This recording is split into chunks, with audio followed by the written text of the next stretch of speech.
നമസ്കാരം. ലോക്സഭാ തെരഞ്ഞെടുപ്പിൽ മികച്ച പ്രകടനത്തിലൂടെ ശക്തമായ തിരിച്ചുവരവ് നടത്തിയ ഉത്തർപ്രദേശിലെ കോൺഗ്രസ് പാർട്ടിക്ക് പുത്തൻ ഉണർവും ഊർജവും പകരുകയാണ് ഉത്തർപ്രദേശിലെ ബിജെപിയിൽ നിന്നും മറ്റു ബിഎസ്പി പാർട്ടികളിൽ നിന്നും വരുന്ന നേതാക്കളും പ്രവർത്തകരും. അനുദിനം ഓരോ പാർട്ടികളിൽ നിന്നും നിരവധി പ്രവർത്തകരും നേതാക്കളുമാണ് കോൺഗ്രസ് പാർട്ടിയിൽ അംഗത്വമെടുക്കുന്നത്.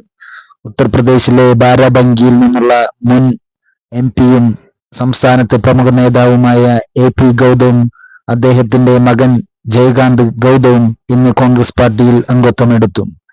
ഉത്തർപ്രദേശ് പി.സി.സി ആസ്ഥാനത്ത് വെച്ച് നടന്ന ചടങ്ങിൽ ഉത്തർപ്രദേശ് പി.സി.സി അധ്യക്ഷൻ അജയ് റായുടെ നേതൃത്വത്തിലായിരുന്നു ബാരാബങ്കിയിൽ നിന്നുള്ള മുൻ എം.പി. കൂടിയായ എ.പി. ഗൗതമിനെ കോൺഗ്രസിലേക്ക് സ്വീകരിച്ചത്. ഉത്തർപ്രദേശിലെങ്ങും കോൺഗ്രസ് പാർട്ടിക്ക് വലിയ ഊർജവും ആവേശവും പകരുന്ന കാഴ്ചകളാണ് അനുദിനം നടന്നുകൊണ്ടിരിക്കുന്നത്. ബി.എസ്.പിയിൽ നിന്നും അതുപോലെ തന്നെ ബി.ജെ.പിയുടെ സംസ്ഥാനത്തെ നിരവധി പ്രമുഖരായ നേതാക്കളാണ് കഴിഞ്ഞ ദിവസങ്ങളിലായി കോൺഗ്രസിലേക്ക് കടന്നു വന്നത്. ലോക്സഭാ തെരഞ്ഞെടുപ്പിലെ മിന്നും വിജയം പാർട്ടിക്ക് സംസ്ഥാനത്തെങ്ങും വലിയ രീതിയിലുള്ള ആവേശവും ഉണർവും നൽകുകയാണ്.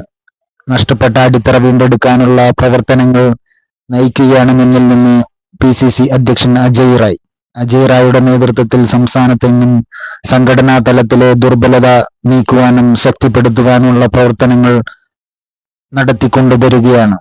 വരുന്ന സംസ്ഥാനത്ത് നടക്കാൻ പോകുന്ന ഉപതെരഞ്ഞെടുപ്പുകളിലും തുടർച്ചയെന്നോണം നടക്കുന്ന മറ്റു തെരഞ്ഞെടുപ്പിനും വേണ്ടി പാർട്ടിയെ ശക്തിപ്പെടുത്തുകയാണ് അജയ് റായുടെ നേതൃത്വത്തിൽ Congress. AICC general secretary Avinash പാണ്ഡെയും അതുപോലെ തന്നെ സംഘടനാ ചുമതലയുള്ള മറ്റു നേതാക്കളുടെയും കൂട്ടായ പ്രവർത്തനത്തിലൂടെ സംസ്ഥാനത്ത് പാർട്ടി ശക്തമായ തിരിച്ചുവരവിനൊരുങ്ങുകയാണ്.